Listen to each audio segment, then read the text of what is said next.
Le regista est un joueur qui s'assure du bon fonctionnement de l'équipe. Signifiant metteur en scène en italien, c'est un joueur qui rate des ballons, pas forcément en 6, mais le meneur de jeu reculé, le chef d'orchestre mais positionné plus bas qui assure les relances, la construction dans n'importe quel type de schéma. Il doit être capable de sortir du pressing, d'ordonner, de casser des lignes, de résister à n'importe quel type de situation.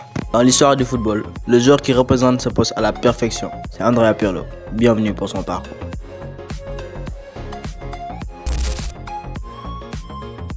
Andrea Pirlo était le résistant par excellence, des frappes de nulle part qui affolaient l'adversaire, ce qui est une petite part du gâteau, car il était un merveilleux passeur. Une vision de jeu inégalable, innée. Le point défensif n'était pas son fort, mais ses coéquipiers protégeaient bien le fort. Dans sa position reculée, il voyait tout. Presque seul, l'architecte sculptait l'âme de toute une équipe. Au Milan comme à la Juve ou même en sélection, Pirlo a révolutionné le football. Voici pourquoi. Flero, Brescia, 19 mai 1979. Naquit Andrea Pirlo. Issu d'une fratrie de 3 enfants, le second de la famille est repéré très rapidement dans sa région. Lors d'un tournoi de poussins par Robert Clerici, scout qui déclare que Pirlo était trop fort et avait besoin de difficultés. Il admirait ses belles passes plutôt que de suivre l'action. Le jeune Pirlo fut déjà capitaine, leader déjà promu au poste de meneur de jeu. Il passe avec Brescia d'élite en 1993. Andrea Pirlo fut une réponse exceptionnelle quand le président de Brescia, à côté de son père, lui demanda s'il se trouvait bon. Quand le jeune répondit: je suis le meilleur au monde à mon poste. Calme, discipliné et talentueux, Pirlo connaîtra son premier match professionnel en Série B le 21 mai 1995 face à Reggiana. Il fait sa place dès ses débuts comme meneur de jeu lors de la saison 96-97, apogée du Grand Milan AC. Lancé par Eduardo Reja, le considérant comme le meilleur joueur qu'il ait entraîné et qu'il s'était déjà rendu compte de son potentiel. Monté en Série A, Andrea a 18 ans mais ne veut pas du tout jouer en Série B. Et c'est ainsi qu'il est vendu à Parme dans le dos du club de Brescia. Il finira par rejoindre l'Inter Milan à l'été 98. La rude concurrence et le changement d'entraîneur massif des Nerazzurri conduit Pirlo sur le banc. Celui qu'on surnommait le nouveau Baggio ne disputera que 32 matchs. En 1999-2000, il est prêté à la Reggiana. Il s'épanouit là-bas et enchaîne les passes décisives qui fait parler de sa vista et de sa qualité technique extraordinaire. Marquant son premier but contre le Parme de Buffon, puis passeur lors du nul à San Siro contre le Milan AC. Le jeune Pirlo plante 3 coups francs sur la saison, malgré un temps de jeu bien réduit. Champion d'Europe espoir avec la Squadra Azzurra, l'Inter Milan le garde mais ne peut résister au manque de temps de jeu du gamin. Pirlo déclare qu'il se sentait mal et quitte le club pour retourner à Brescia avec Roberto Baggio. Son match référence est cette merveilleuse passe contre la Juve au Divino Codino. Nous sommes à l'été 2001, l'AC Milan avec Christian Borghi décroche la signature du nouveau joyau du football italien pour 17 millions d'euros.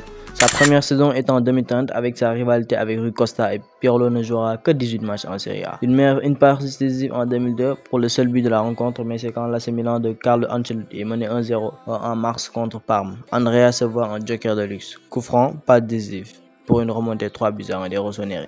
Ça y est, Pirlo est révélé au monde entier et ovationné par le public de San Siro.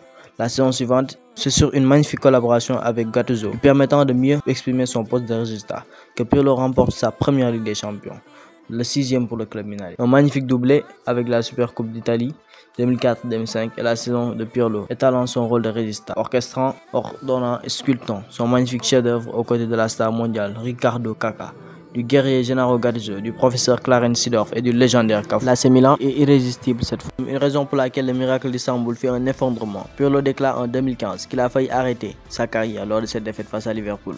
Après une année blanche en 2005-2006, le Milan AC de Pirlo, Caca, Dieu tonitruant, prendra sa revanche contre Liverpool en finale grâce à un titanesque match de Filippo Inzaghi. Les Rossoneri deviennent le premier club vainqueur de la Coupe du Monde des clubs en 2007, quelques mois plus tard. Après une victoire en Supercoupe d'Europe, 5e au Ballon d'Or 2007, voyant Caca dernier vainqueur avant le règne sans partager des ovnis.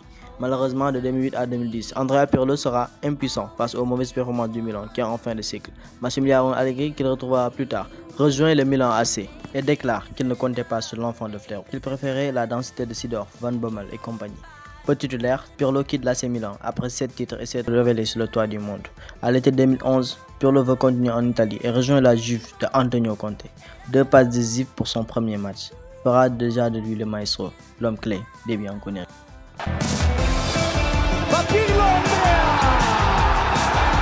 Il remporte le Scudetto en 2012, seul trophée qui lui manquait, et la Juve sera la 2e équipe après Arsenal à être invaincue sur une saison. En parlant d'Arsenal, la vidéo est juste là. Sa fragilité physique sera démentie le temps d'aligner 13 passes décisives et de planter quelques coups francs, devenant le meilleur dans l'exercice. En 2012-2013, il est phénoménal, monstrueux. Il inscrit 5 buts, tous sur coup franc. Ces coups francs font le tour de la planète. Un face à Milan, un contre Naples et un face à la Lazio où il remporte une nouvelle Super Coupe d'Italie. La saison suivante le verra marquer et briller quand son équipe sombre, notamment en Europe. Quand ils sont éliminés en Ligue des Champions puis en Europa, il retrouve Allegri en 2014-2015, mais cependant reste titulaire dès son retour de blessure. Après avoir marqué son premier but de la saison sur coup franc, il récidive en Champions League pour son 100e match. Il donne le derby à la vieille dame en marquant à la 93e avant de perdre sa deuxième Ligue des Champions face à un MSN du Barça irrésistible. Après 4 saisons, Pirlo quitte la Juventus en légende. Del Piero fut le mari de la vieille dame. Pirlo, lui, le gardien.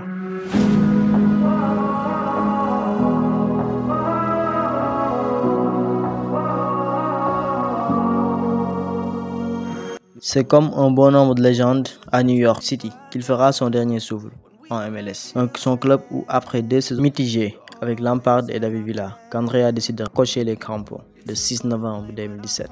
Le joueur fantastique qu'était Pirlo en club fut aussi pareil en sélection. Joueur le plus capé en espoir et deuxième meilleur buteur avec 16 réalisations. C'est en 2000 que Pirlo remporte l'Euro Espoir, finissant le meilleur buteur de la compétition à juste 21 ans. Il marque en finale un penalty et un coup franc. Ses problèmes avec l'Inter évoqués précédemment le font stagner jusqu'à l'Euro 2004. En dépit de commencer sur le banc, il développe le jeu Marcelo Lippi en 2006 qu'il explose en sélection.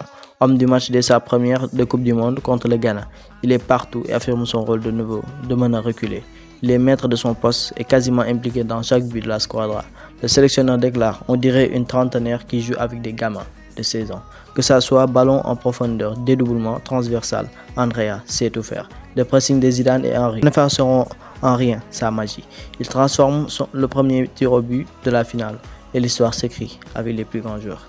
Champion du monde en 2006, l'Euro 2008 bien mitigé le verra moins étincelé après être sorti du groupe de la mort avec la France, les Pays-Bas et la Roumanie. L'aventure s'arrête en quart contre la Roja qui va régner sur le football lors des 4 prochaines années. En 2010, la nationale n'est pas de niveau et Pirlo, de retour de blessure lors de la dernière journée du groupe, sera bien impuissant, voyant sa nationale éliminée et battu 3-2 par la Slovaquie. L'Euro 2012 est une compétition taille patron puisqu'il sera passeur décisif contre l'Espagne en poule, buteur contre la Croatie, lors d'un coup franc et un match génial contre l'Angleterre. Une panenka en tir au but, légendaire, historique, face au monde entier pour montrer de plus sa grandeur. Rocambolesque contre l'Allemagne avec des gestes fabuleux et un football de maestro. Malheureusement, le football de Xavi Iniesta en finale était trop supérieur. En 2013, il célèbre son 100e match d'un superbe coup franc avant d'annoncer sa retraite en 2014 après l'élimination de la nationale en poule de Coupe du Monde au Brésil. Il poursuivra notamment sa carrière d'entraîneur, pas si grandiose comme sa carrière de joueur, mais on préférera toujours regarder les compétitions du joueur le plus élégant de l'histoire.